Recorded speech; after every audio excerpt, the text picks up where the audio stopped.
Romain Dupuis. En 2004, ce garçon qui avait 21 ans à l'époque a égorgé une infirmière et une aide-soignante à l'hôpital psychiatrique de Pau. Égorgé et même décapité l'une d'entre elles et posé sa tête sur la télévision. Arrêté, il a avoué le double meurtre, il a donné tous les détails et pourtant il n'a pas été jugé, il n'y a pas eu de procès. Il a été envoyé à l'hôpital psychiatrique, c'est tout. Car il est schizophrène, autrement dit malade mental. Le jour du crime, son discernement était aboli. Il n'est pas accessible à une sanction pénale, article 122.1 du Code pénal. Les familles des deux victimes ont eu beaucoup de mal à l'accepter.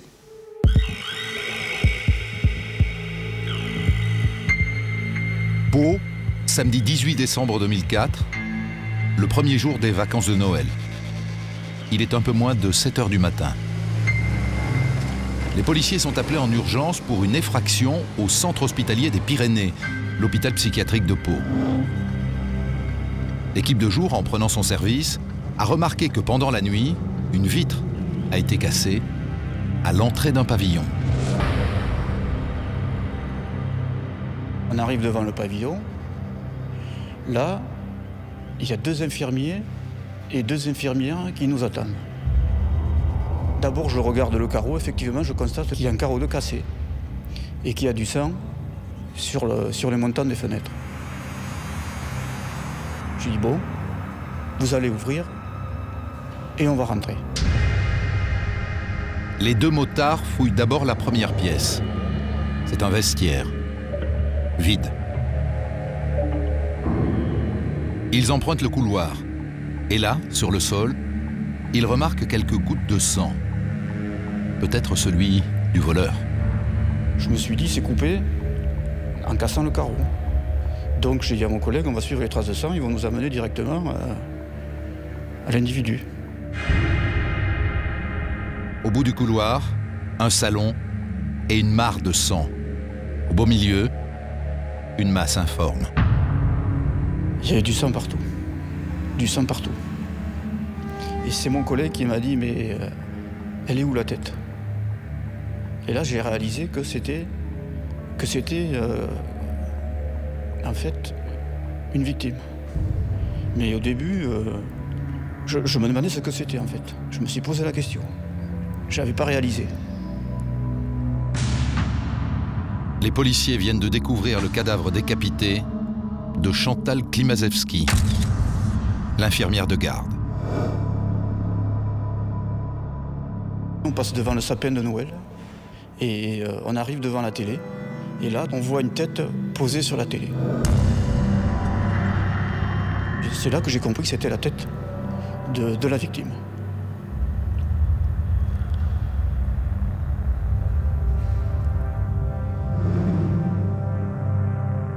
À quelques pas du corps de Chantal, le bureau des infirmières est allumé. Les policiers s'attendent à y trouver le meurtrier.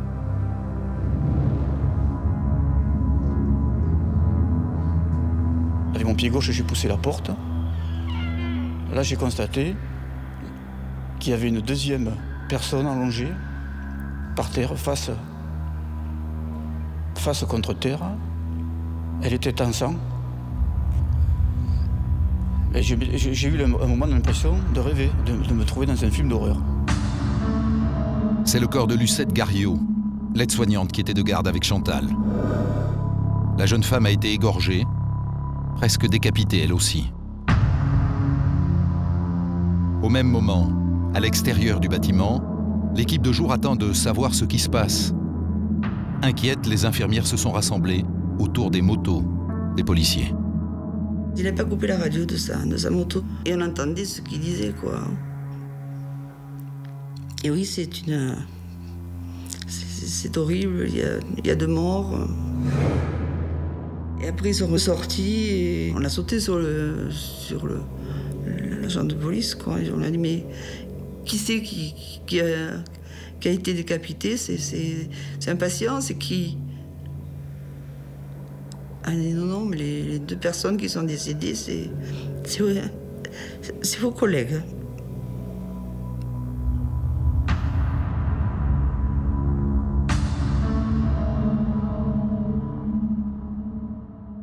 Éric Morel, vous êtes procureur de la République à Pau et vous vous rendez sur place à l'hôpital psychiatrique au moment de la découverte des 2 corps.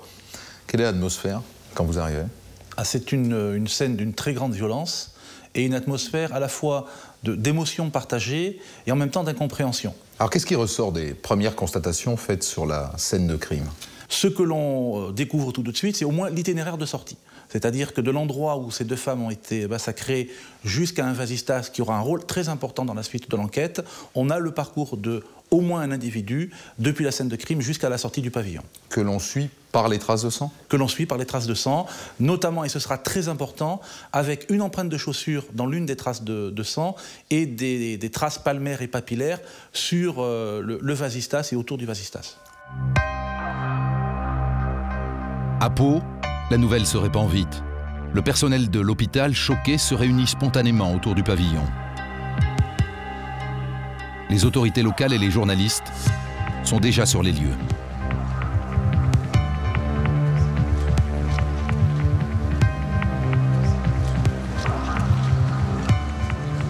On arrive dans cet hôpital et on est pris par cette chape de plomb qui règne, enfin c'est cet abattement général qu'on peut lire sur toutes les mines, que ce soit le personnel soignant, que ce soit les autorités qui sont là. Et déboule le mari d'une des infirmières décapitées. Il veut voir ce qui s'est passé, il veut voir son épouse, ce qui lui est arrivé. Et là, c'est le procureur de la République et le préfet qui sont obligés de le retenir, vraiment de le retenir, et de l'éloigner petit à petit de ce pavillon. C'est une scène qui est absolument bouleversante. L'événement prend vite une ampleur nationale.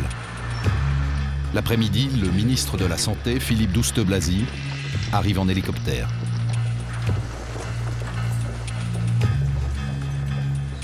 L'arrivée là-bas, c'est quelque chose dont je me souviendrai toujours, puisque c'est brutalement 500, 600 personnes, dans le silence total. Tout le monde est plus que consterné. Mais vous savez, lorsque vous êtes tellement touché que vous n'en pleurez plus, vous êtes sous la stupeur. Mais face au ministre, l'émotion cède la place à la colère. Philippe Douste-Blazy est pris à partie par les collègues de Chantal et Lucette devant les caméras de télévision. Conflit avec le directeur qui nous a donné, on lui a demandé des effectifs. Qu'est-ce qu'il nous a répondu? Économie. Voilà, maintenant. Concrètement. Concrètement, il faut sécuriser les équipes de nuit, absolument. Oui, mais dès ce soir. Est-ce que vous croyez que c'est normal que ce soir, les collègues continuent à travailler là? Ouais. La polémique enfle sur l'insécurité dans les hôpitaux et la crise du secteur psychiatrique. 3 mois avant leur meurtre, Lucette et Chantal avaient d'ailleurs manifesté contre la suppression de 54 postes à l'hôpital.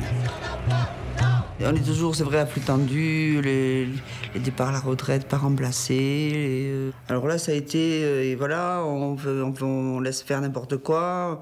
Les gens rentrent à l'hôpital comme dans un moulin. C'est... Comment des trucs comme ça peuvent se passer, quoi. Ce matin de décembre, les Palois découvrent avec effroi que leur hôpital psychiatrique, l'un des plus grands de la région, l'un des plus anciens aussi, est loin d'être sécurisé. L'hôpital est un gros employeur, 1200 salariés, essentiellement des femmes. Les pavillons de l'hôpital se répartissent sur 42 hectares. Le service de Chantal et Lucette était très isolé.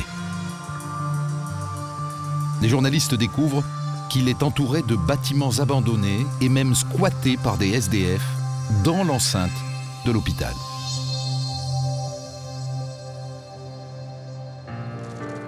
Deux soignantes viennent d'être sauvagement tuées à l'hôpital, sur leur lieu de travail. L'affaire est tout de suite politique.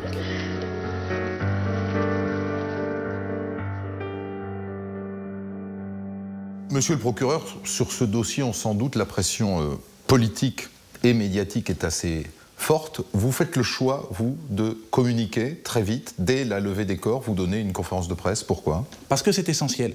Alors, pression politique, non. Même si un ministre, mais c'est normal, va se transporter sur le site, il n'y aura aucune intervention des élus ou des politiques, d'une manière ou d'une autre, dans la gestion de cette affaire. La pression médiatique est par contre déterminante dès le départ.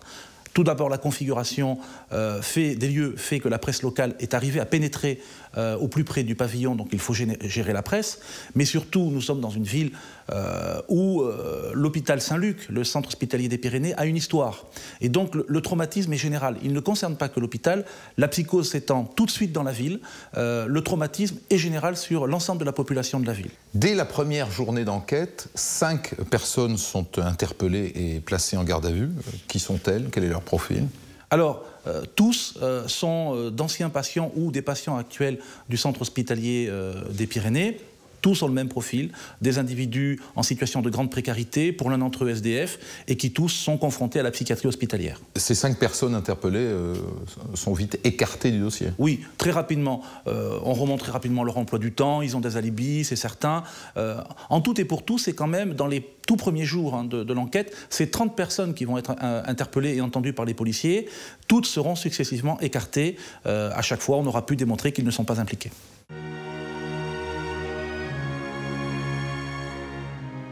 Alors Dominique Rizet, que disent les rapports que remettent les médecins légistes dans cette affaire? Essentiellement 2 choses, Christophe. D'abord, l'extrême violence des faits et ensuite l'acharnement de l'auteur. Les personnes qui vont les constater sur les lieux, légistes, vont noter des traces de sang un peu partout sur les portes et sur les murs, dans plusieurs endroits, et puis aussi des morceaux de chair et des morceaux d'os qu'on va retrouver à certains endroits. Chantal Klimaszewski a été décapitée. On retrouve sa tête posée sur une télévision. Les légistes parlent de décapitation complexe et maladroite. Les détails de l'autopsie, ils ne sont même pas dissibles. Elle a aussi été frappée dans le dos avec une arme blanche qui a pénétré plusieurs fois, qui est ressortie à l'avant du corps, qui a perforé le poumon gauche et qui a provoqué un énorme hémothorax. Un hémothorax, c'est le sang qui s'écoule à l'intérieur de la cage thoracique. Elle n'a pas de traces de défense ni sur les mains ni sur les bras. Et compte tenu de ses blessures dans le dos, on pense qu'elle a été agressée par derrière et qu'elle n'a pas eu le temps de réaliser ce qui se passait. Quant à Lucette Gariot, là encore, nombreuses traces, nombreuses plaies et lésions provoquées par une arme blanche. Elle a reçu 16 coups de cette arme blanche, dont 2 plaies qui ont profondément pénétré, alors elle a été blessée à l'avant, et qui ont percé l'artère aorte et l'artère pulmonaire.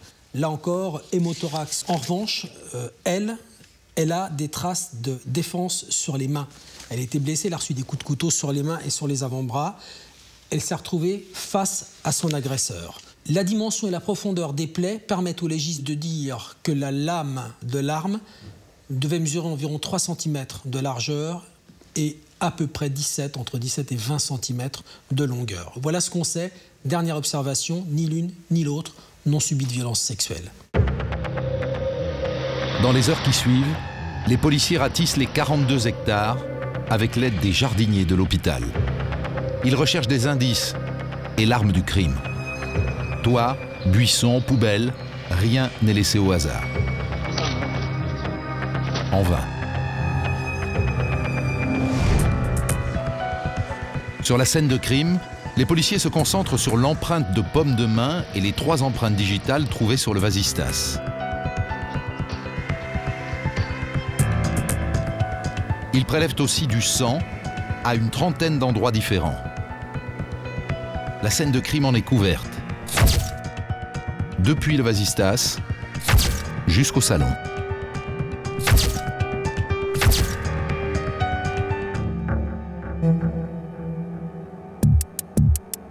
Au milieu des taches de sang, ils découvrent aussi de petites vis dorées. Étrange. La première est retrouvée dans le lavabo du vestiaire, sous le vasistas brisé. On en trouve 3 autres, près des victimes. Lorsqu'on enlève les corps, on fouille dans la mare de sang et on extrait sous le corps de Chantal Klimaszewski 2 de ces mêmes vis. Et enfin, on retrouve, quand on lève le corps de Lucette Gariot, toujours pareil dans le sang, on retrouve une vis de même type, de 2 cm, de type Parker, vis à bois. Dernier indice, près du cadavre de Chantal, sur le lino, une trace de chaussure ensanglantée. Elle correspond à une basket de marque Reebok, taille 43. La même trace de chaussure a été retrouvée sur le montant du vasistas. Les policiers privilégient désormais la thèse d'un seul meurtrier qui est entré et sorti par le vasistas, ce qui exclut tous les patients âgés du pavillon. La population qui est dans ce pavillon est très âgée. La personne la plus jeune a 70 ans et on imagine mal une personne âgée qui est hospitalisée dans ce pavillon franchir ce vasistas en escaladant un mur. Rien n'a été volé, ni les médicaments de la pharmacie, ni les affaires des victimes ou des patients. Mais alors, quel peut être le mobile du tueur? La première hypothèse, c'est celle d'un proche d'une des deux victimes, un familier, un ami, qui est venu commettre ce crime, ces crimes, et déguiser ces crimes-là pour faire porter le chapeau à un malade. Ça peut être aussi la vengeance d'un patient ou d'un ancien patient qui a voulu se faire une ou deux blouses blanches, entre guillemets. Les policiers se penchent sur le passé des deux victimes. Chantal Klimaszewski, 48 ans, a toujours travaillé en hôpital psychiatrique. Elle était infirmière dans ce pavillon depuis plus de 6 ans. Elle aimait son métier. Elle avait choisi de travailler avec des personnes âgées, atteintes de maladie d'Alzheimer. Elle avait même appris le béarnais pour être plus proche d'eux, pour pouvoir échanger des mots avec eux, des phrases. Ces phrases béarnaises qui amenaient le sourire sur le visage de ces malades. Chantal vivait séparée de son compagnon à une dizaine de kilomètres de Pau, avec ses 2 enfants de 6 et 12 ans. Pour s'occuper d'eux, elle prenait beaucoup de gardes de nuit.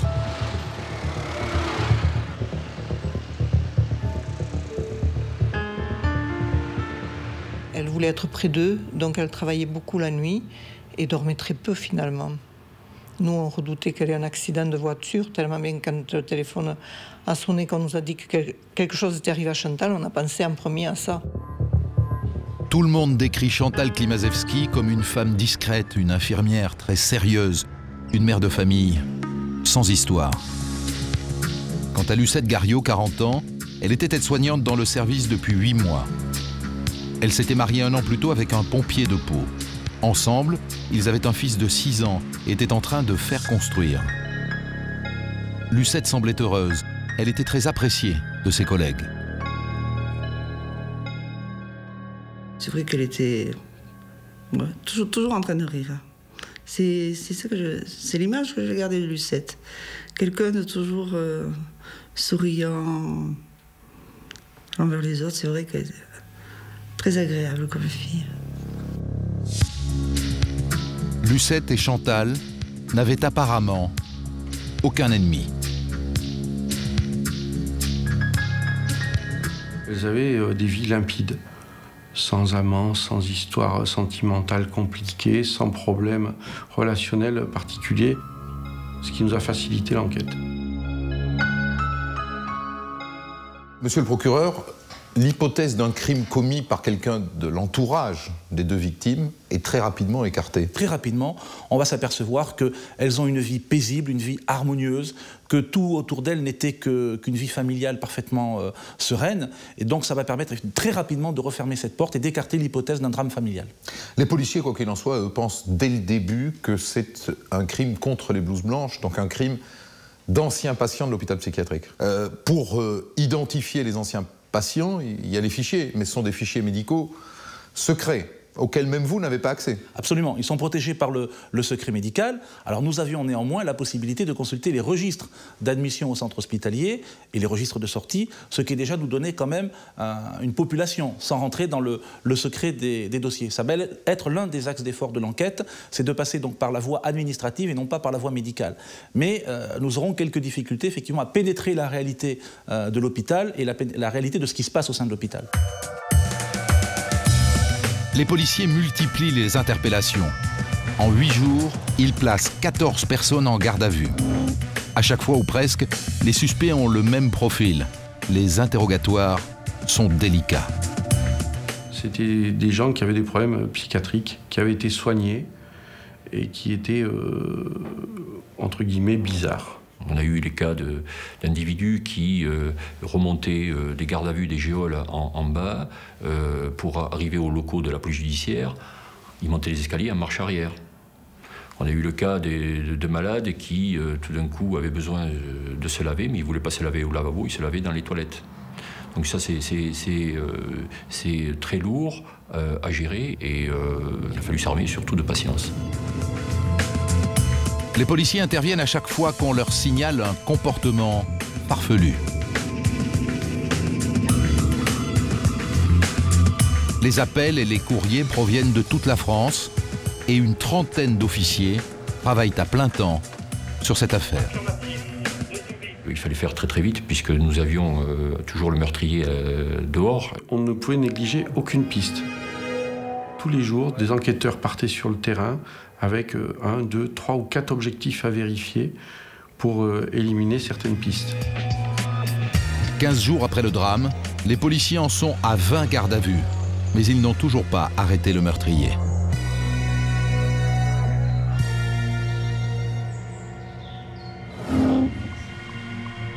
Les habitants de Pau redoutent que le tueur soit toujours parmi eux. L'enquête pour les gens de l'extérieur ne progressait pas. Les jours passaient, tout le monde prenait quelques précautions. Sortez moins le soir. Moi-même, je n'envoyais plus ma fille au centre aéré qui est attenant à l'hôpital psychiatrique, puisque personne ne savait où était l'assassin et pourquoi il avait fait ça.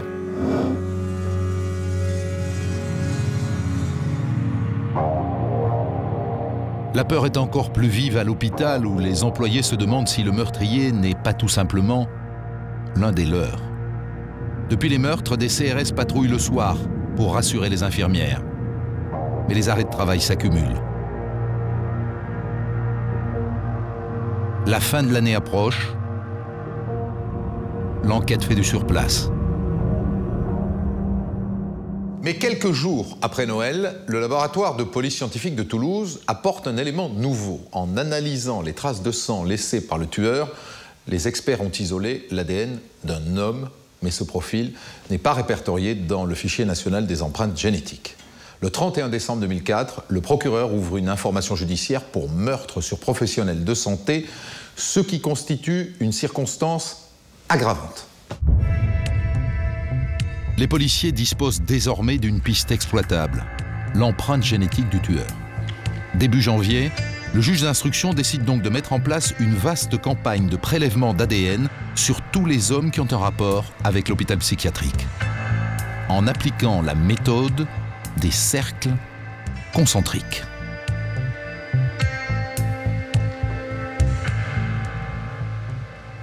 On fait une campagne de prélèvement déjà sur l'épicentre, c'est-à-dire l'hôpital psychiatrique. Le personnel masculin, que ce soit du directeur au balayeur, tout le monde y passe, y compris les médecins psychiatres. Il y a aussi bien sûr tous les patients valides qui pouvaient être aptes physiquement à rentrer par le vasistas et en ressortir. Et donc cela représente énormément de personnes. Mais ces premiers tests ne donnent rien. Ils ont le mérite de disculper tous les patients hospitalisés et tout le personnel masculin, c'est déjà ça. Ils innocentent notamment un agent d'entretien qui avait été longuement interrogé. Il s'agit d'un employé qui disait mais l'auteur de là, le meurtrier, il a mal découpé la tête. Parce que moi je parle au nom de l'employé, hein. Je suis un ancien tueur de poulets et on sectionnait les coups de poulet d'une façon différente et plus propre. Donc bien sûr, on l'a placé en garde à vue et après il a été complètement évacué par l'ADN. Désormais, la campagne de prélèvement se poursuit en dehors de l'hôpital. Elle touche maintenant les ouvriers d'un chantier proche et les pompiers qui partagent la cantine de l'hôpital. Mais là non plus, pas de concordance avec l'ADN du tueur.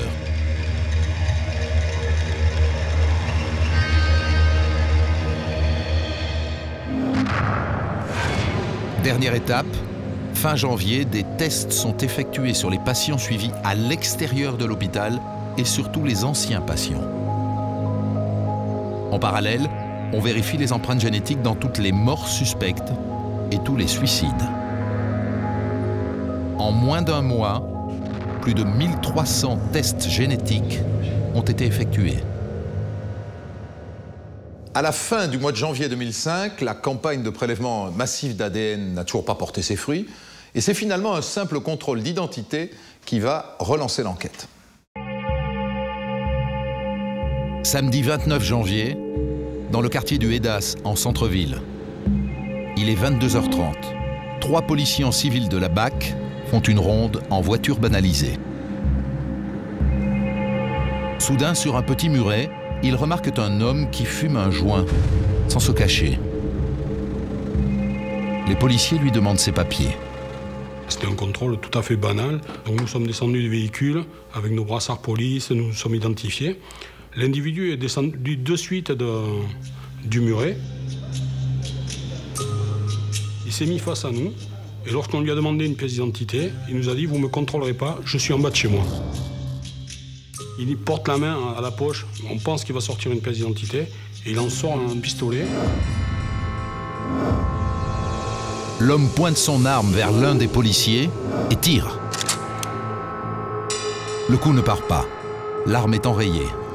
Il vise alors le second policier. Il a essayé à nouveau d'appuyer sur la détente. Le coup n'est toujours pas parti. Là, on sort nos armes, on le braque.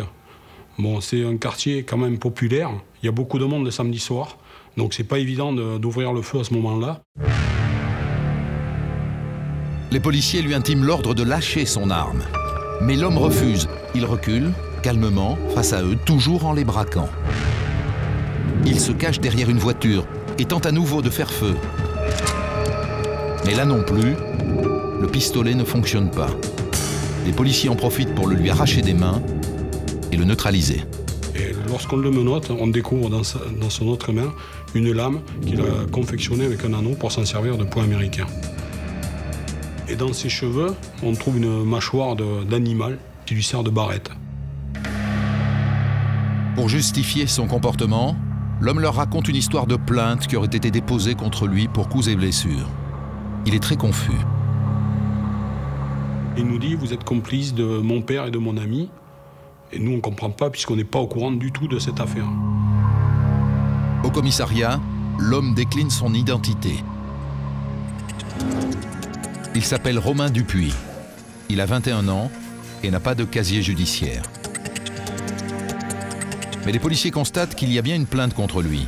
La veille, sa petite amie l'a accusé de la frapper. Il l'aurait blessé au cuir chevelu avec une lame.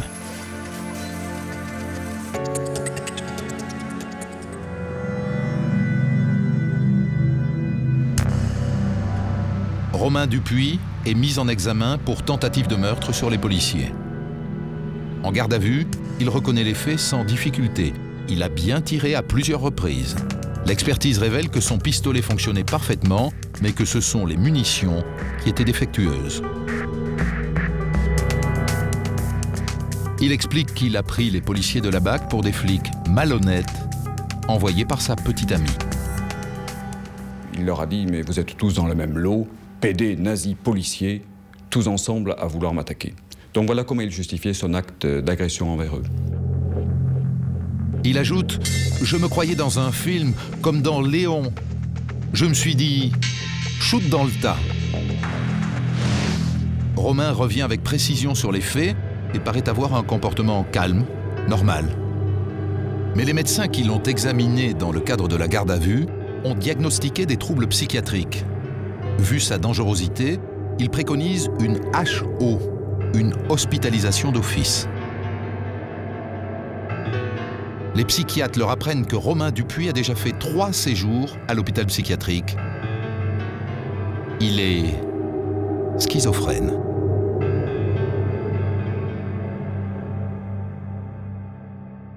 Et le hasard fait que le capitaine Chollet, qui travaille sur l'affaire du double meurtre, est de permanence ce week-end-là. Et quand il entend parler du passé psychiatrique de ce gardé à vue, eh bien, il décide de s'intéresser à lui.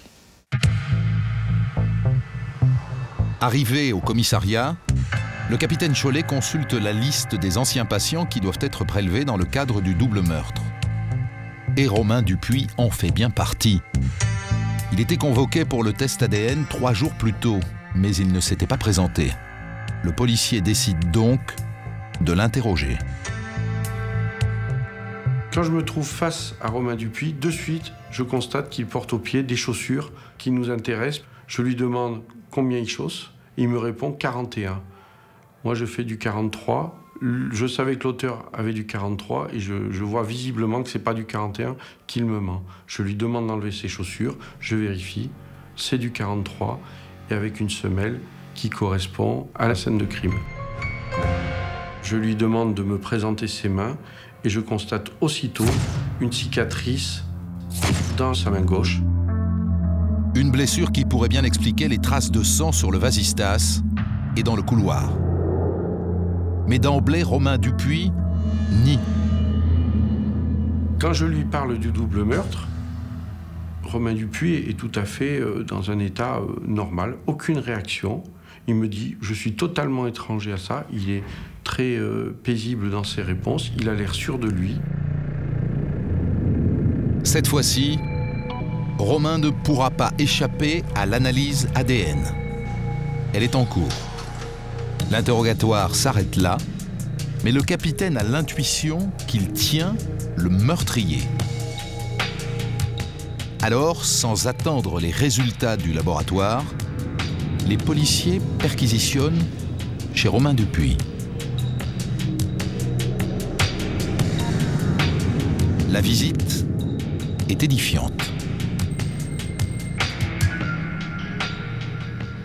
On ouvre la porte et là, il n'y a pas besoin d'être grand clerc ni grand policier pour comprendre qu'on avait affaire également là à l'auteur du double homicide de l'hôpital de Pau.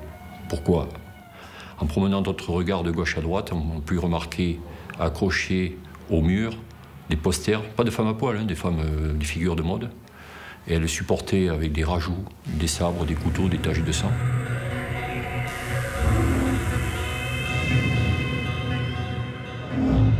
Et ces posters étaient accrochés au mur à l'aide de petites vis, telles que les petites vis retrouvées sur la scène de crime.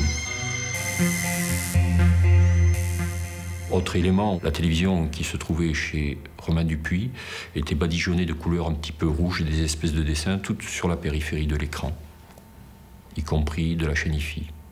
Il y avait une relation directe entre ce que j'ai pu voir, moi, sur la scène de crime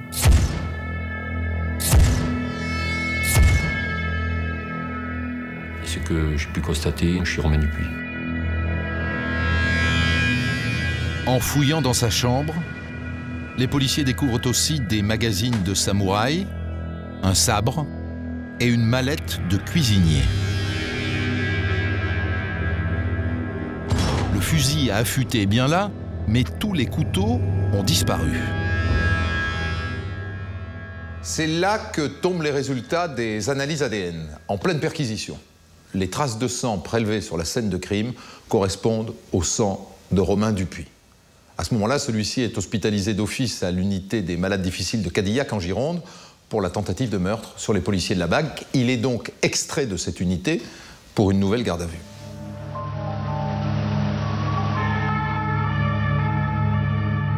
Il va être maintenant interrogé sur les meurtres de Chantal et de Lucette. Le capitaine Chollet lui annonce tout de suite qu'il est confondu par son ADN.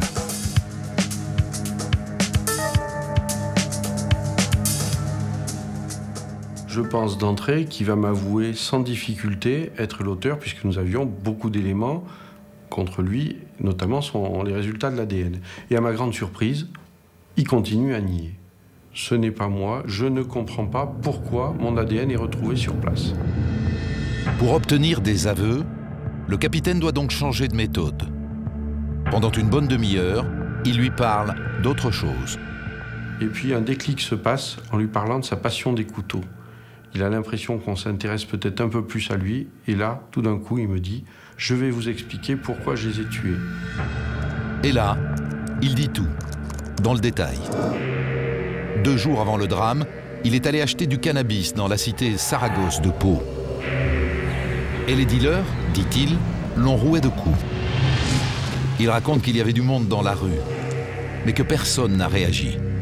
Chez lui, cette agression, d'après ce qu'il me dit, déclenche une haine et un désir de vengeance.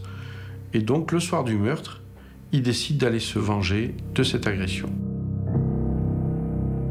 Il raconte qu'il a passé le début de la soirée chez lui, à jouer à des jeux vidéo de samouraï.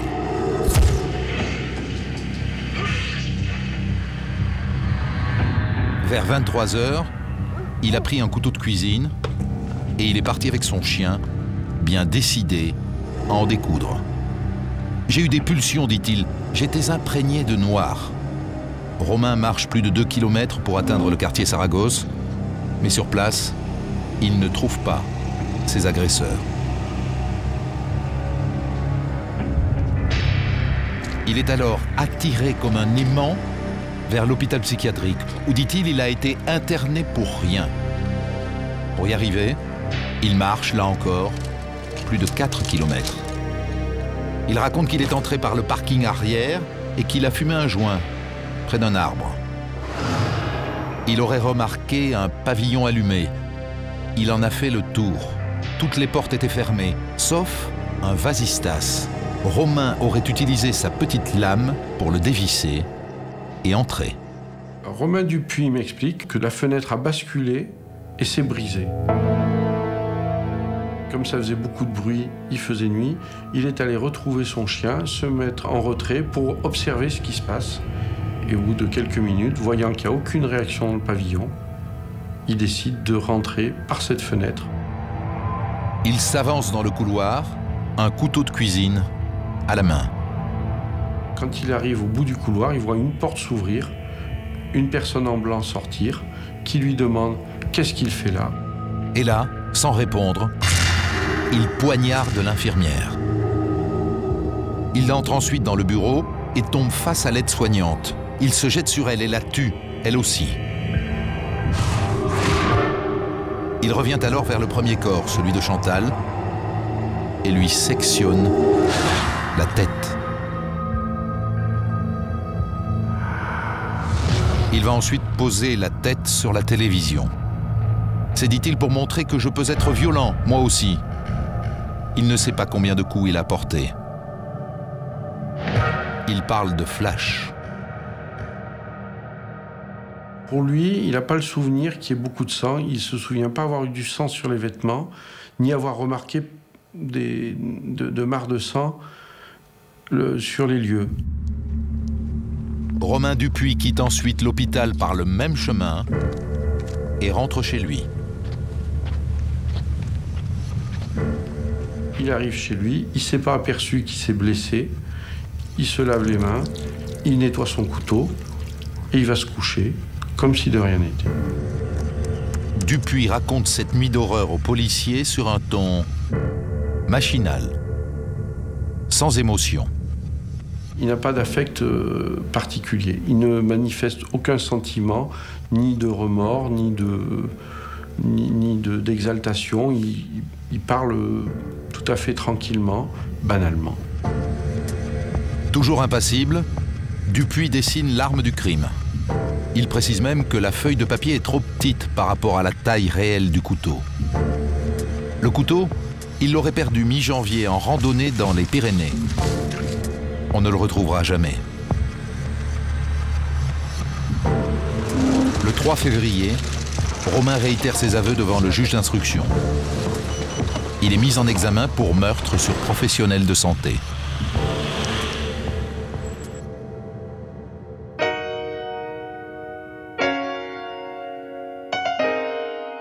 Marie-Claire Dupuis, vous êtes la maman de Romain. Avant les faits, avant que votre fils ne soit accusé de ce double meurtre, est-ce que vous aviez entendu parler de ce qui s'était passé à l'hôpital psychiatrique de Pau? Oui, oui, bien sûr. J'ai eu connaissance de cette horreur. Mais je n'ai pas prêté grande attention dans la mesure où nous étions à cette époque-là, donc en pleine période de délire de Romain. Et j'étais essentiellement axée sur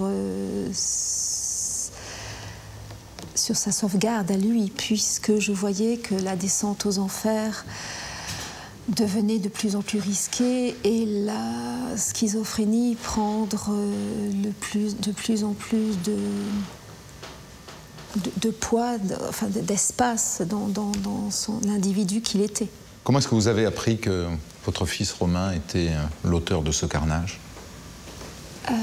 Justement, en rentrant donc de nos bureaux respectifs, mon mari, Alain et moi, donc, nous écoutons France Inter et lors d'un flash spécial,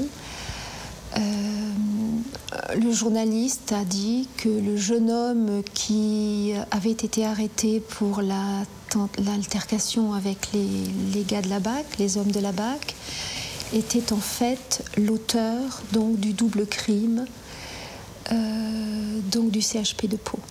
Comment est-ce que vous réagissez en tant que maman quand on vous entendez à la radio que votre fils a égorgé deux personnes? Alors, il y a une foule de sentiments. D'abord, j'ai été tétanisée et je ne pouvais plus bouger. Et j'ai dit à Alain, j'ai demandé à mon mari, Alain, de téléphoner au commissariat de police parce que ça me semblait impossible. Il devait se tromper. Entre la découverte des deux corps et l'arrestation et l'identification de Romain, s'écoule un certain temps. Ah, oui. Vous l'avez vu, Romain, pendant ce temps-là? Oui. Il ne manifestait aucune... Mais monsieur, nous l'avons vu le lendemain matin. Du meurtre? Oui. Oui. Rien n'était détectable? Rien.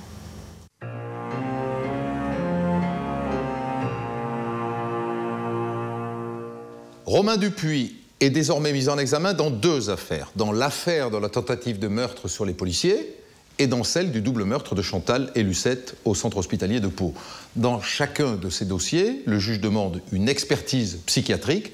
Les experts vont donc entendre Romain, examiner son dossier médical, lire les auditions de ses proches et découvrir la dérive progressive d'un jeune schizophrène. Romain est né dans une famille unie. Il a un grand frère. Son père a longtemps été militaire, il est devenu douanier. Sa mère, Marie-Claire, est formatrice dans un organisme privé. Enfant, il a beaucoup déménagé au gré des mutations de son père. Très tôt, il a manifesté des troubles du comportement. Il ne supportait pas d'être séparé de sa mère. Les scènes de jalousie qu'il destine à sa mère sont très précoces, très violentes et très insolites. Il va très tôt refuser à sa mère d'avoir des attitudes ambiguës avec les hommes, comme un discours d'un amant jaloux. Il avait des productions graphiques très impressionnantes, dessins de corps transfixiés, coupés, du sang. Il sera montré à des psychologues, mais il n'aura jamais de suivi. À l'école, Romain est en difficulté. Il est considéré comme hyperactif, incapable de se concentrer. Adolescent, il chahute beaucoup en cours. Il ne travaille pas et gêne la classe. À la fin de la troisième, il est orienté en lycée professionnel et termine sa scolarité avec un CAP de cuisinier. Son professeur de français se souvient d'un adolescent à part. Vous savez, des fois, un élève regarde par la fenêtre parce qu'il s'ennuie, parce qu'il pense à autre chose. Lui, c'était différent. C'était une espèce de regard. Voilà, il était comme figé, le regard figé vers l'extérieur, ou alors figé dans son coin. En même temps, il venait me voir, le cours terminé, et il venait me parler des anacondas. Il arrivait avec des revues dans lesquelles il y avait beaucoup de reptiles. Romain me parlait des serpents qu'il avait pu acheter. Donc il y avait ça. C'est-à-dire que c'est quelqu'un qui avait un monde à lui, qui avait ses passions et qui finalement n'avait qu'une envie, les partager. Vers 18 ans, Romain se met à fumer de plus en plus de cannabis. Il passe des journées entières enfermé dans sa chambre, à jouer à des jeux vidéo violents, en écoutant du rap, à tue-tête.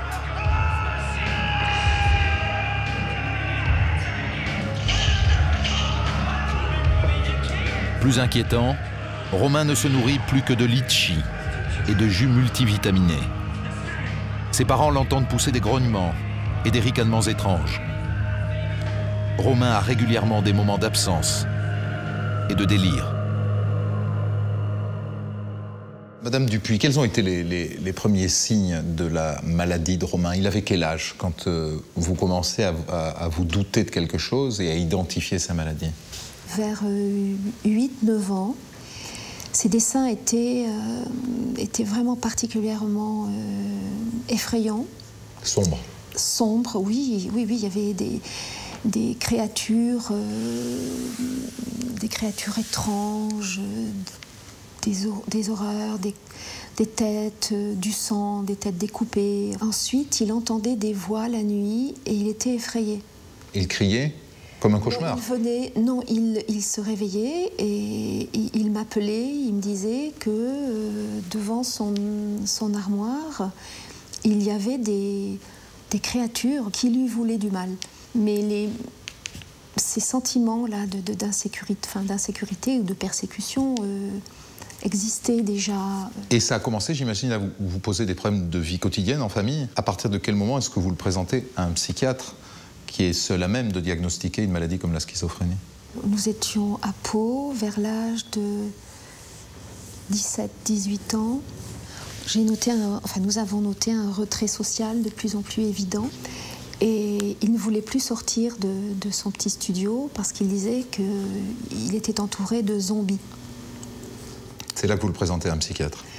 Alors, on n'a pas réussi, bien évidemment. Il ne voulait pas? Non, il disait que c'était nous qui faisions partie des êtres inférieurs, que nous sentions mauvais, enfin il disait puer, hein, et que personne ne s'apercevait de sa grandeur et de sa force. Donc l'amener chez un psychiatre, c'était impensable. En janvier 2003, Romain a un peu plus de 19 ans. Il est victime d'un accident de la route et se réveille aux urgences avec de multiples fractures. Au 3e jour d'hospitalisation, il est pris d'une bouffée délirante. Il se prend pour un surhomme entouré de zombies et pense que seul le cannabis et les fruits peuvent soigner ses blessures. Le médecin diagnostique une schizophrénie. Romain est alors interné pour la première fois en hôpital psychiatrique. Sous traitement quotidien, il n'a plus de délire. Et 15 jours plus tard, il est libre. Il sort avec une ordonnance de neuroleptique et un rendez-vous mensuel dans un centre de soins spécialisé. Mais il nie sa maladie, il ne prend pas son traitement et s'enfonce un peu plus dans la schizophrénie. Il quitte la maison familiale pour s'installer en centre-ville et se met à traîner avec de jeunes SDF. Il fume jusqu'à 10 joints par jour et porte désormais en permanence des couteaux sur lui. Les gens qui habitaient au-dessus de chez lui me décrivent un garçon à la dérive, un petit peu paumé, un type qui fume des joints en permanence, qui est complètement replié sur lui-même. Ses contacts avec le monde extérieur étaient pour se fournir du cannabis. Et effectivement, dans ce milieu-là, il était connu, mais il n'était pas non plus un habitué, c'était pas un pilier de la rue. C'était un garçon qui avait sa vie à lui, mais qui était en lien avec ce monde un petit peu à la dérive, ce monde de la marginalité. Ses parents assistent impuissants à sa déchéance. Inquiet, il multiplie les courriers pour prévenir les psychiatres. Il redoute un passage à l'acte.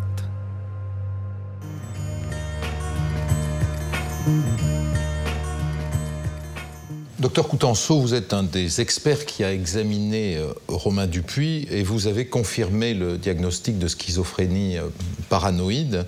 Qu'est-ce que c'est que cette maladie mentale? Alors la schizophrénie, on pourrait dire, c'est la grande maladie mentale. C'est la plus importante, c'est la plus grave. Elle se caractérise par deux choses un peu différentes. Premièrement, il y a des éléments plus déficitaires chez le schizophrène, c'est-à-dire qu'au fond, sa pensée, son attention, sa concentration, ça marche moins bien. Et puis, il y a quelque chose qu'on appelle un petit peu dans notre jargon productif, qui n'est pas présent chez tout un chacun, c'est le délire. Il est en dehors de la réalité, il a des idées bizarres, des idées délirantes, qui ont des thèmes et qui se manifestent à lui par l'interprétation, l'intuition ou l'hallucination, c'est-à-dire avoir des voix, entendre des voix.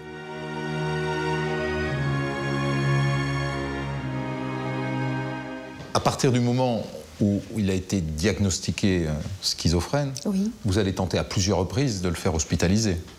Il n'y a pas une semaine, j'ai tout inscrit. Le jour, l'heure, mes moyens d'action, les personnes que j'ai rencontrées, leur nom, ce qu'elles m'ont répondu. Vous appelez qui? À l'hôpital. Directement? Oui. En leur disant quoi? La police, le SAMU. En leur disant, mon fils va pas bien, il faut l'hospitaliser tout de suite. Oh, je suis plus précise que ça. Puisque depuis 2001, je note tout dans des cahiers personnels et j'ai tout le détail de ces crises. Et quand je le montre, j'arrive à montrer ces écrits aux médecins. Ils me répondent qu'il fallait que je cesse parce que c'est moi qu'on allait enfermer. On vous a dit ça? Bien sûr. J'ai le nom. J'ai tout. Je vous assure, ça paraît... Je crois que c'est à devenir folle. Et lorsque Romain était hospitalisé, c'était pareil. J'allais le voir et je notais tout ce qui se passait. Parce que parfois, ils vous disent, bon, allez, on le prend. Mais on le prend combien de temps? Ils le gardent combien de temps en moyenne? 3 semaines. 3 semaines et il est sorti. Mais on lui donnait des médicaments, mais sans accompagnement. Il faut que la psychiatrie soit aussi centrée sur l'individu. Vous dites-vous, on aurait pu éviter tout ça si on nous avait écoutés, nous les parents. Entre 2001 et 2004, on a alerté tout le monde. Bien sûr qu'on pouvait l'éviter. Il suffisait de pas grand-chose. Romain est très réceptif au traitement qu'il reçoit. Et il est très réceptif. Il allait bien tout de suite et sa vie est massacrée. C'est pas faute. Enfin, écoutez, j'ai des scènes encore en mémoire. Tout en travaillant, c'était effroyable. Je me rends au CHP de Pau avec 1,5 litre d'eau, un gros bouquin, et je leur dis très calmement, voilà, je ne bougerai pas d'ici tant que vous ne me suivrez pas pour faire interner Romain, parce que nous allons le perdre. J'ai ajouté, s'il lui arrive quelque chose à lui ou une autre personne, je vous en tiendrai responsable. Tout au long de l'année 2004, Romain se marginalise de plus en plus. Il a maintenant 21 ans, ses proches ne le reconnaissent plus. Un jour, j'étais au studio, dans mon studio, et on avait des oiseaux, il les a tués, quoi. Et j'ai pas compris. Il se sentait agressé par les oiseaux. Donc il y en avait 2 décapités, et le pigeon, ils les avaient mis à la salle de bain sur le rideau de douche. Et vraiment, j'ai flippé, quoi. J'ai rencontré un copain de Romain qui m'a raconté qu'un jour, Romain Dupuis avait demandé de l'argent pour le dépanner. Et ce copain m'a raconté que ce jour-là, Romain Dupuis portait des lunettes sans monture, sans verre. De grosses lunettes, mais sans verre. Et il avait été extrêmement marqué. Il s'est dit, Romain, il va pas bien, là, il est en train vraiment de délirer, quoi. Le vendredi 17 décembre après-midi, quelques heures avant le drame, les parents de Romain passent voir leur fils. Ils sont accompagnés d'un éducateur spécialisé qui les aide depuis quelques semaines. Ils trouvent Romain apeuré dans son lit. On a découvert d'abord qu'il s'était couché tout habillé, avec un blouson en cuir que son père lui avait offert, qui était lacéré et qui était en lambeaux. Il y avait aussi des scarifications au visage, surtout sur les bras, avec des scarifications très profondes. Donc quelqu'un qui était mais très très mal. Marie-Claire Dupuis, je voudrais qu'on revienne au 17 décembre 2004, le jour de ce massacre. Vous avez vu Romain ce jour-là, vous? Oui, puisque j'étais effrayée par son apparence physique et ces délires de plus en plus nombreux et cette vie parallèle qu'il menait. Qu'est-ce qui se dégradait dans son apparence physique? Vous avez parlé de son physique. Il était très, très maigre et ses yeux son regard était... Je ne le reconnaissais plus. Son regard était inquiétant. Donc vous arrivez chez lui, il est à peu près 13h, 13h15, avec cet éducateur et votre mari. Et donc, on arrive chez lui, il se lève pour nous faire un café, mais l'heure tournait, enfin le temps, et je me souviens, Ahmed lui a dit, écoute, Romain, nous devons partir, mais c'est gentil de nous accueillir. Enfin, il a dû dire quelque chose comme ça. Et vois-tu, cet après-midi, j'aimerais que tu passes me voir. On va discuter tous les deux. Voilà. À son bureau d'éducateur? Oui. Il n'est jamais allé? Jamais. Et Ahmed m'a dit après, je le savais, qu'il ne viendrait pas. Mais moi j'y croyais, quoi.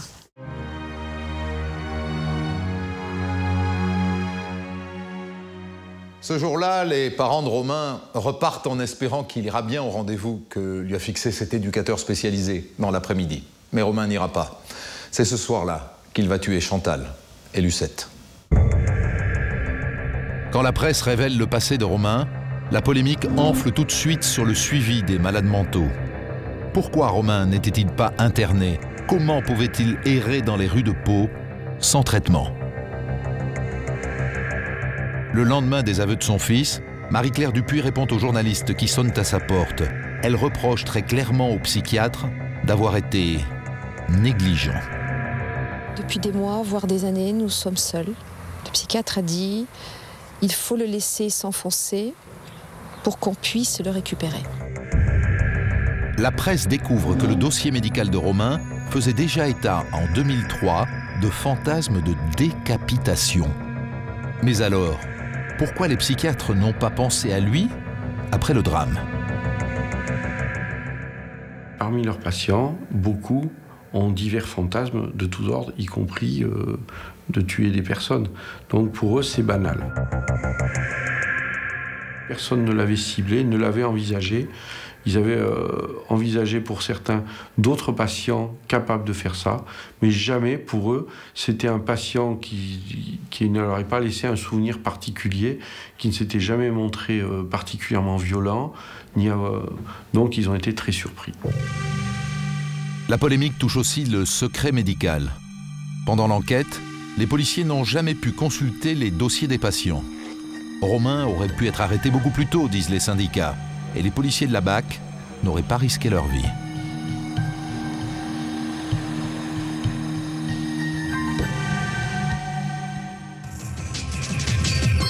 À Pau, la polémique rebondit sur le secret médical après l'arrestation de Romain Dupuis. Les policiers mettent en cause les psychiatres. Ils connaissaient ses pulsions, notamment avec les armes blanches, les sabres. Ils auraient dû signaler immédiatement ce genre de malade. Ils n'ont rien fait, on a vu les conséquences. Notre fonctionnaire de police aurait pu être tué, encore une fois. Toute cette médiatisation autour du passé psychiatrique de Romain Dupuis inquiète les familles de victimes. Elle fait passer l'horreur des crimes au second plan, car désormais, ce sont les psychiatres qui sont sur la sellette. Le mari de Lucette redoute que Dupuis échappe à la justice. Il le dit aux journalistes. J'espère qu'il ne sera pas jugé irresponsable de ses actes, parce que tout avait l'air prémédité, tout a été calculé, d'autant plus qu'il avoue en vouloir au milieu hospitalier, donc il savait où c'est qu'il allait, il savait ce qu'il allait faire, donc on ne peut pas juger un homme comme ça irresponsable de ses actes. C'est tout l'enjeu des expertises psychiatriques. Elles doivent dire si oui ou non Romain Dupuis est responsable de ces crimes. Dominique Rizet, j'ai pour vous une question de droit pénal. Que dit exactement l'article 122 du Code pénal? Je vais vous le lire, Christophe. La personne qui était atteinte au moment des faits d'un trouble psychique ou neuropsychique ayant aboli, son discernement n'est pas pénalement responsable. Le mot abolition est capital. Ça veut dire que si au moment du passage à l'acte, la personne n'avait plus du tout conscience de ce qu'elle était en train de faire, si sa capacité de discerner avait totalement disparu, elle ne peut pas, d'un point de vue pénal, être tenue responsable de ses actes. Ça, c'est l'abolition du discernement. Alors pendant longtemps, Christophe, les choses ont été ainsi. Au vu des conclusions des psychiatres et de la décision finale du juge d'instruction, on était soit responsable de ses actes et on comparaissait devant une juridiction, soit considéré irresponsable pénalement, et là, c'était la voie sanitaire et l'hospitalisation d'office. Et puis en 1993, bien, on a inscrit dans le code pénal une notion intermédiaire qui s'appelle l'altération du discernement. Et voilà ce qu'elle dit. La personne qui était atteinte au moment des faits d'un trouble psychique ou neuropsychique ayant altéré son discernement, tout à l'heure c'était aboli, cette personne demeure punissable. Je résume. Avant, on était fou, abolition du discernement, pas de procès, ou alors on était normal, entre guillemets, procès. Et là, entre les deux, maintenant, à partir de 1993, on peut être à moitié fou, c'est l'altération du discernement, et là, il y a un procès possible. Et c'est tout l'enjeu de l'affaire de Pau à ce moment-là, savoir si, dans le cas de Romain Dupuis, on retiendra l'abolition du discernement, pas de procès, ou l'altération du discernement, procès possible. Est-ce que Romain Dupuis pourra être jugé ?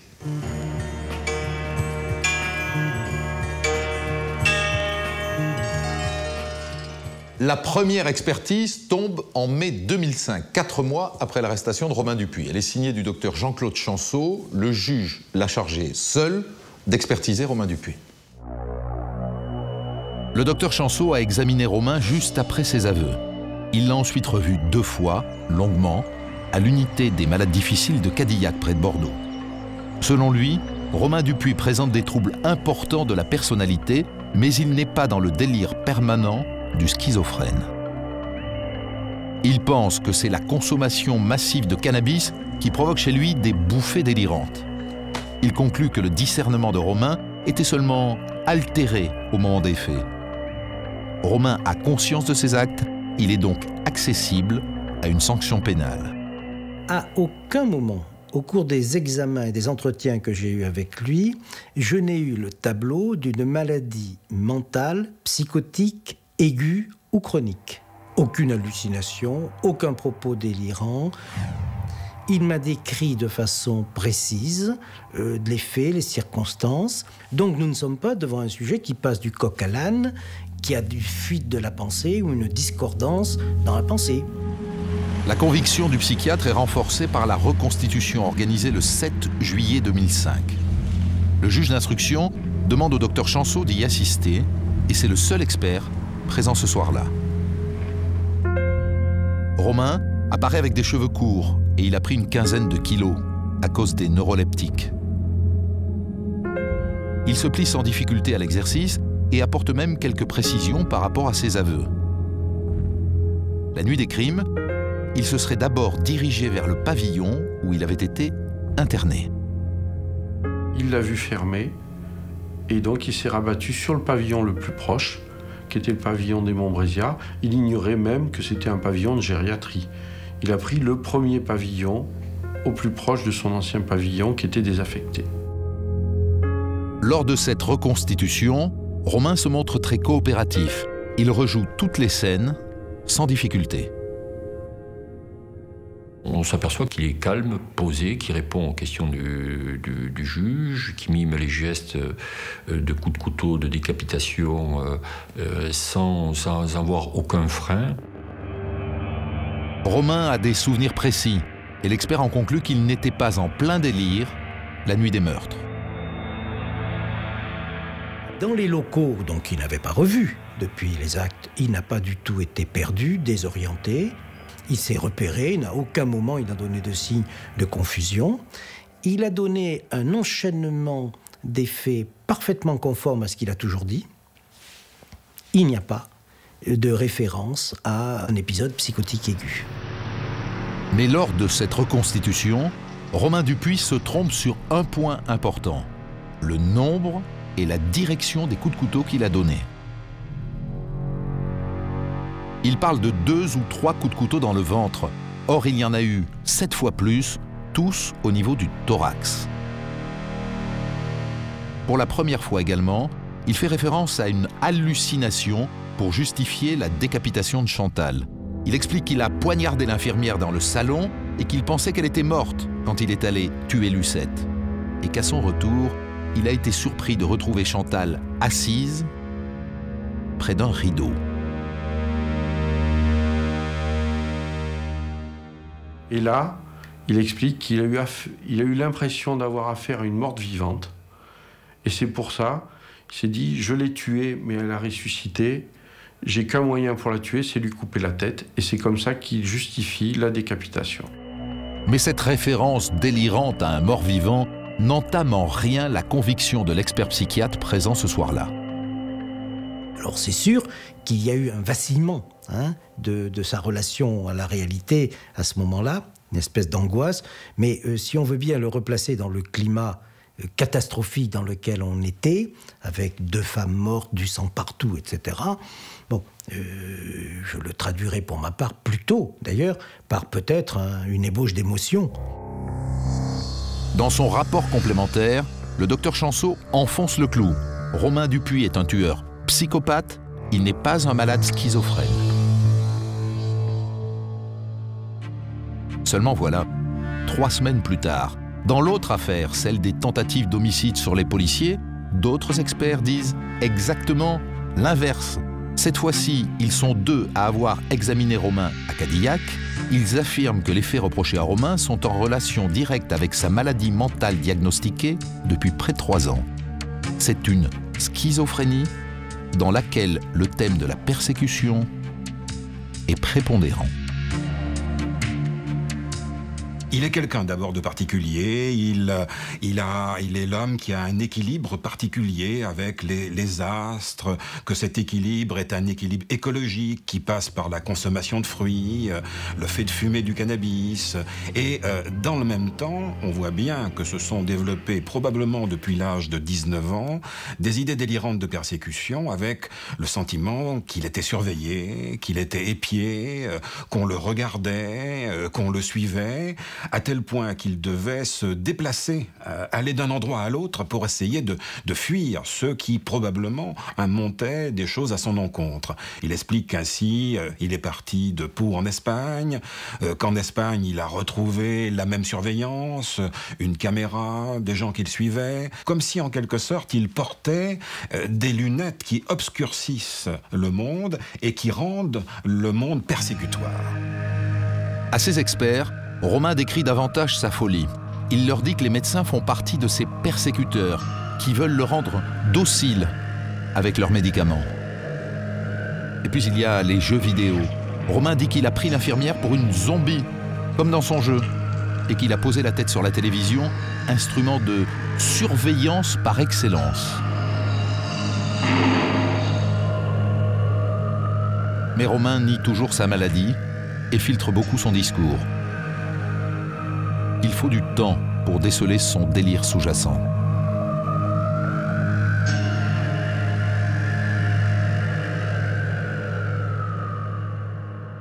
Le diagnostic est un diagnostic particulièrement difficile, puisque si dans certains cas, le diagnostic de schizophrénie saute aux yeux par des manifestations comportementales et un délire immédiatement exprimé, pour lui, pas du tout.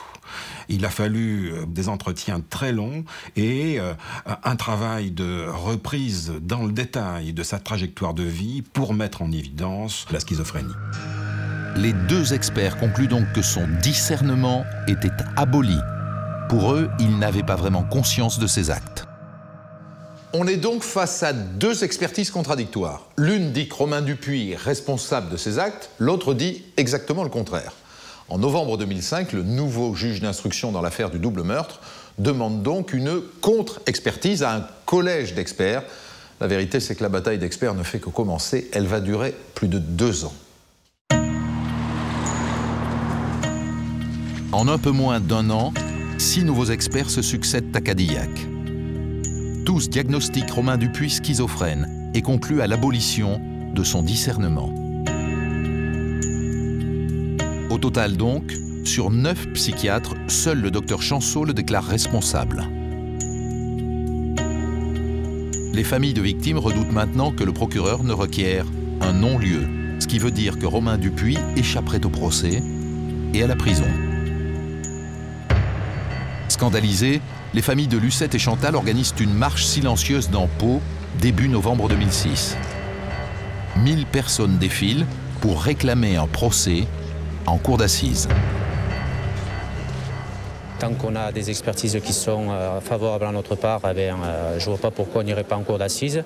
Et après, le jury populaire décidera. Si le non-lieu est prononcé tout de suite, c'est terminé, l'instruction est terminée. C'est comme si rien ne s'était passé. Donc là, on ira jusqu'au cours d'assises. Et après, comme on dit, le jury populaire décidera. Aujourd'hui, ce que nous demandons à la justice, c'est un procès public pour le respect des victimes, de leurs familles. Et nous voulons aussi demander aux élus la modification de l'article 122.1, non seulement pour les familles, mais aussi pour les tueurs, pour ces malades. Ils ont aussi le droit d'être considérés comme des citoyens à part entière, et un citoyen à part entière doit être jugé. Les familles des victimes sont convaincues que Romain Dupuis simule le délire, car au fil des expertises, il semble faire de plus en plus référence à des hallucinations au moment des meurtres. Il raconte par exemple aux derniers experts qu'il a cru que la mort-vivante allait se transformer en serpent et qu'une voix de dessin animé lui avait ordonné « coupe-lui la tête ». Et on peut se poser la question de savoir s'il n'a pas cherché à manipuler les uns et les autres, s'il n'a pas compris que c'était peut-être quelque part son intérêt. Moi, je suis persuadée que Romain Dupuis risquait perpétuité réellement en cour d'assises. Donc Romain Dupuis avait intérêt, effectivement, à ce qu'il soit déclaré totalement irresponsable et à ne pas affronter une cour d'assises. Mais l'avocat de Romain Dupuis récuse toute simulation orchestrée par son client. Je peux vous dire que nous étions loin de pouvoir parler de stratégie. Il avait son discours, qui a évolué, parce que le traitement lui permet de mieux appréhender ses délires et lui permet de moins filtrer son discours. Donc son discours a évolué, bien sûr, mais je peux vous dire qu'il n'y avait rien d'élaboré au service de la thèse de l'irresponsabilité pénale. Tout au long de la procédure, il a demandé à repartir en prison et à être traité comme un délinquant normal. C'est toute la difficulté de cette défense. Il ne sait pas qu'il est malade et il refuse les diagnostics qui lui sont opposés. Donc il n'a rien à faire au milieu de ce qu'il considère être des fous et qui ne lui ressemblent pas.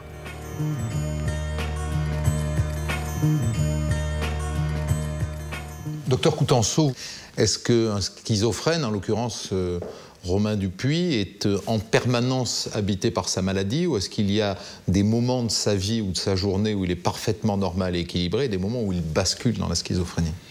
Alors, la schizophrénie n'est pas quelque chose qui fait que quelqu'un est en permanence en dehors de la réalité, contrairement à ce qu'on pourrait penser dans le langage populaire, un fou est tout le temps fou. Non, il y a des moments où on est complètement à côté de la réalité, c'est le délire, des moments où on est un peu bizarre mais on reste en contact avec les autres, et des moments où on est stabilisé. Là, effectivement, le sujet se comporte presque comme quelqu'un de normal, ce qui fait que parfois des gens doutent de la maladie mentale s'ils voient le schizophrène quand il est en période de stabilisation, où il se comporte de façon adaptée et normale.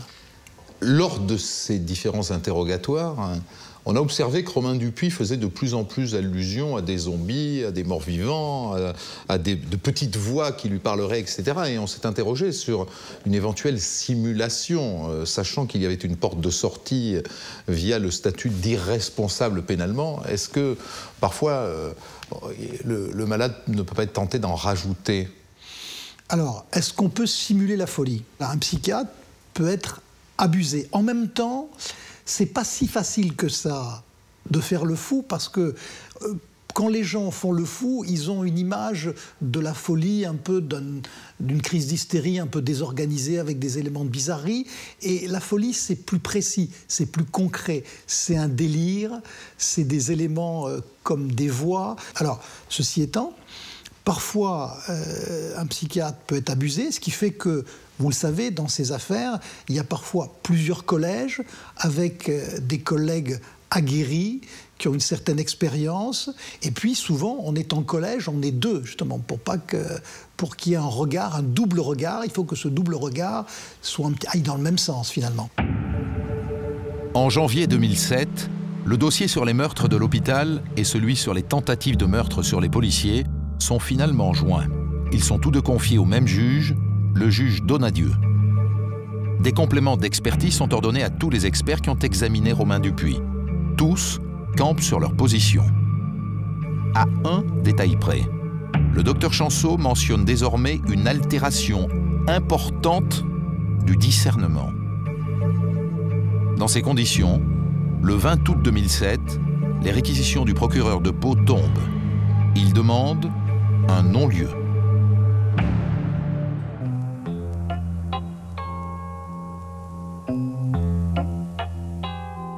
En août 2007, monsieur le procureur, vous décidez de suivre l'avis des experts psychiatres et de requérir un non-lieu pour Romain Dupuis. Est-ce que cette décision a été difficile à prendre ?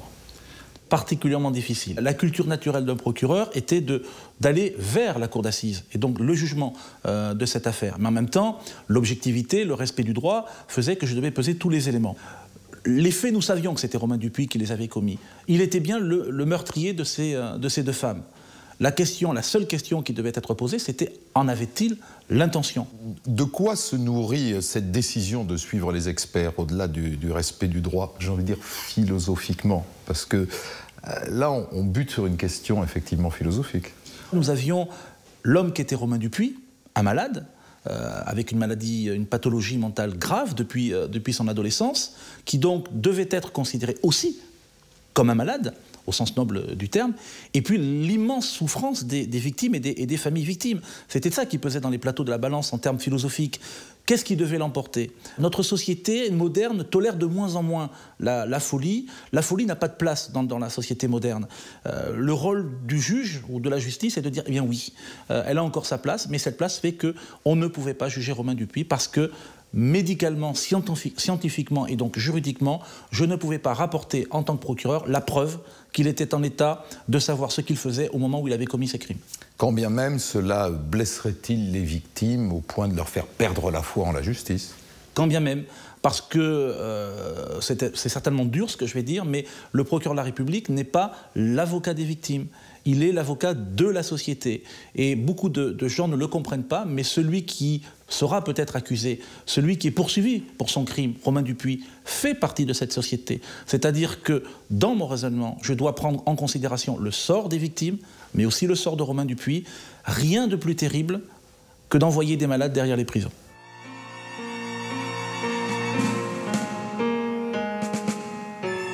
Le procureur de la République souhaite donc que Romain Dupuis, malade mental, bénéficie d'un non-lieu. Mais au final, c'est le juge d'instruction qui décide.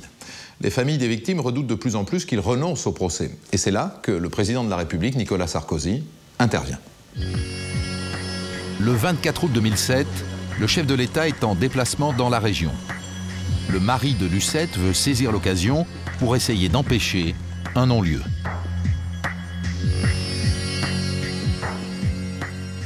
Monsieur Garriot a appris que Nicolas Sarkozy venait à Bayonne. Et donc il a tenté le coup, il a téléphoné à l'Élysée. Il a eu le secrétariat du président et quelques minutes après on l'a rappelé pour lui dire « Oui, le président accepte de vous recevoir ». Les familles des victimes sont reçues en privé par le président au commissariat de Bayonne. Il a dit qu'il nous comprenait, que non-lieu c'était quelque chose d'inadmissible. Donc il a téléphoné à Mme Rachida Dati en lui demandant de nous recevoir. À la sortie de cet entretien, Nicolas Sarkozy fait une déclaration choc. Que veulent ces familles ? Qu'il y ait un procès. Que veulent ces familles ? Pouvoir faire le deuil. Et que veulent ces familles ? Qu'on ne leur explique pas qu'il y a un non-lieu. Parce que quand vous avez votre femme ou un membre de votre famille qui est assassiné, qui est égorgé ou qui est décapité, et que la justice vous explique qu'il y a un non-lieu, c'est-à-dire que l'événement n'a pas eu lieu. Le lendemain, la presse locale titre « Affaire Dupuis, Sarkozy veut un procès ». Eh bien, si ça n'est pas vécu comme une intervention directe dans une affaire en cours, je dois dire que c'était une situation tout à fait inédite et je dois dire que j'ai été consterné. Ce qui est blâmable, c'est d'exercer les pressions. Et par l'organisation du tapage médiatique de ce week-end-là, on a, de fait, exercé un climat de pression. Moins de 24 heures après, Hervé Garriot et Maria Moulet-Douce sont encore reçus par la garde des Sceaux, à Paris.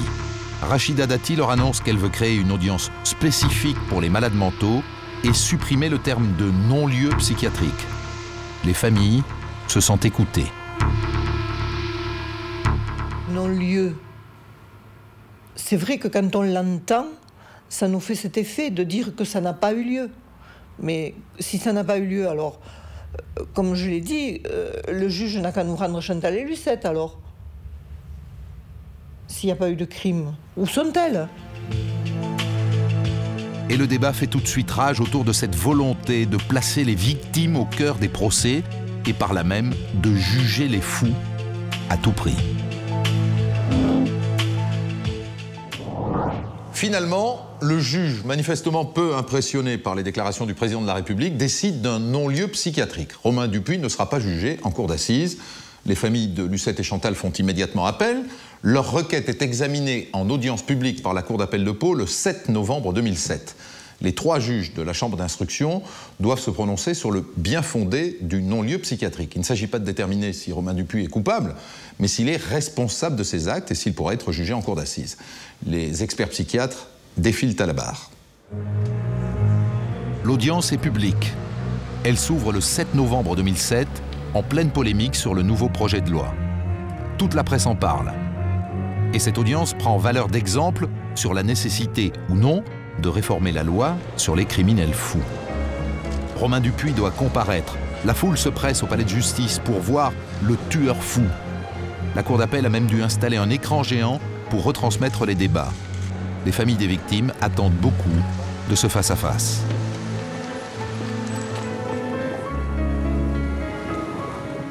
Sont-elles qu'il ne faut pas oublier? Et cette confrontation, le fait de rencontrer Romain, l'entendre s'exprimer, nous expliquer ce qu'il a fait, pourquoi il l'a fait. Vers 13h30, Romain Dupuis arrive au palais de justice avec les infirmiers de Cadillac. Et tout le monde est surpris. Cet homme de 24 ans est en fait très différent de l'idée qu'on se fait d'un fou.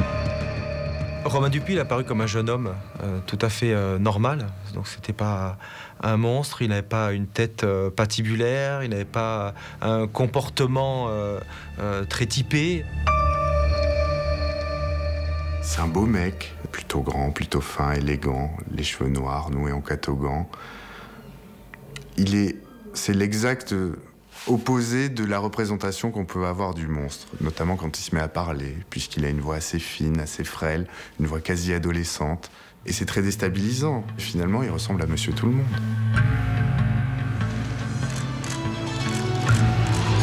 Il décrit les faits, même les plus atroces, sans la moindre émotion, d'une voix monocorde et un peu nasillarde. Pour parler des victimes, il parle de la première dame et de la deuxième dame. Romain étonne aussi par l'apparente clarté de son récit. Il raconte sa nuit d'horreur avec une certaine cohérence. Romain Dupuis, on l'a vu tel qu'on le pensait, c'est-à-dire intelligent, avec un esprit vif. Quand par exemple le président lui répétait à un laps de temps assez long la même question, il réagissait de suite en disant « mais je vous ai déjà répondu ».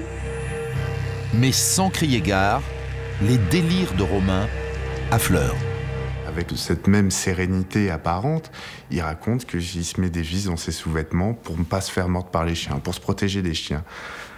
En l'espace de quelques secondes, et tout ça sur le même ton, on sent un type qui bascule. On sent un type qui est plongé dans un univers qu'on ignore complètement. Ceux qui veulent croire qu'il est responsable pénalement vous diront qu'il avait des souvenirs très précis. C'était très clair. Il se souvenait de tout. Il se souvient de beaucoup de choses. Tout ce que l'on ne peut pas vérifier. Il est venu avec son chien, Il a essayé de rentrer, il est sorti, il a fumé un joint, il est re-rentré. Personne n'a pu le vérifier. On a pu vérifier certaines choses sur lesquelles il a des souvenirs très précis. Ce sont les coups qu'il a portés. Tout est faux. C'est très précis, c'est très clair, mais tout est faux, puisque les résultats de l'autopsie permettent de savoir ce qui s'est passé. Et tout ce qu'il a raconté dès le début, et qu'il nous a toujours répété. C'est précis, c'est faux. Et ça, c'est la maladie. Le lendemain, seuls les experts psychiatres défilent devant les juges. Et comme prévu, l'écrasante majorité défend l'abolition du discernement de Romain. Mais les arguments sont souvent très techniques et l'audience est difficile à suivre. Pour nous, ça a été une vaste farce, c'est tout. Un débat entre les experts qui étaient incapables de nous dire ce que c'était que le discernement, qu'est-ce qu'ils entendaient par discernement. Alors comment dire ensuite s'il est aboli ou altéré? C'était des experts très reconnus, effectivement, qui avaient peut-être quelquefois un peu de mal à se mettre à la portée des avocats, des magistrats, qui ne connaissent rien ou pas grand-chose, effectivement, dans le domaine de la maladie mentale. Au terme des 3 jours d'audience, sans surprise, l'avocat général requiert la confirmation du non-lieu. L'avocat général s'est adressé aux familles en disant le non-lieu, c'est pas circulé, il n'y a rien à voir. Et là aussi, il y a eu encore cet effort de pédagogie, d'expliquer que non-lieu, ça ne veut pas dire que ça n'a pas eu lieu, ce qui a pu être dit notamment par le président de la République. Le non-lieu, c'est le non-lieu à statuer. Oui, Chantal Klimasevski et Lucette Garriot ont été tués par Romain Dupuis, mais la question était de savoir si on pouvait le juger ou non. Les familles de victimes, elles, ont vécu cette audience comme un ersatz de procès.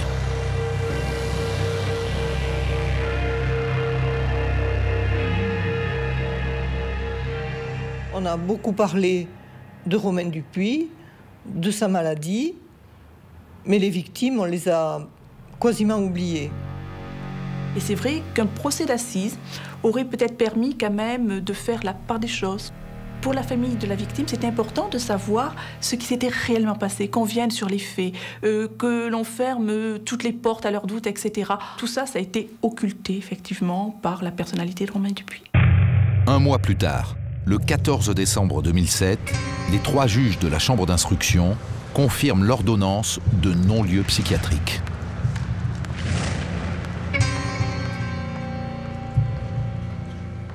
Maintenant, il va falloir le dire aux enfants, comment leur expliquer qu'en France, on peut tuer sans être jugé, sans être puni. Pour la justice, Romain est désormais libre. Mais il est toujours interné à Cadillac, près de Bordeaux, en raison de sa dangerosité. C'est par téléphone que son avocat lui a appris qu'il bénéficiait d'un non-lieu. Il a eu un seul commentaire. Mes parents vont être contents. Et je lui ai demandé ce que lui en pensait. Il n'a pas exprimé de sentiments personnels, comme il ne l'a jamais fait d'ailleurs dans toute cette affaire. Il n'a jamais manifesté de regret, il n'a jamais exprimé d'affect, parce que la maladie lui interdit de le faire.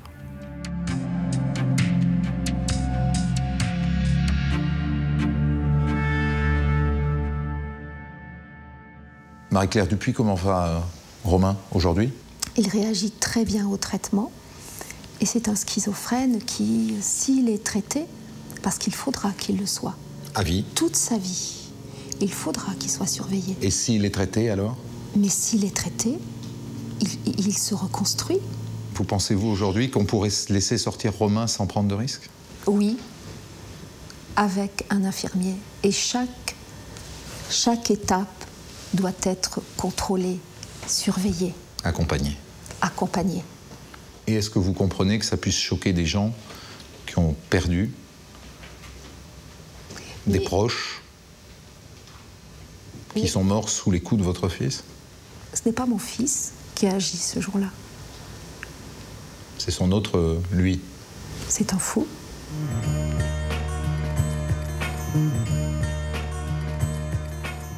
Suite à l'initiative du président de la République, une nouvelle loi a été votée par le Parlement le 25 février 2008. Elle dit qu'un non-lieu psychiatrique fera désormais l'objet d'une audience publique devant la chambre de l'instruction. Les familles pourront croiser au moins une fois le regard de l'assassin avant de s'entendre dire qu'il ne sera jamais jugé.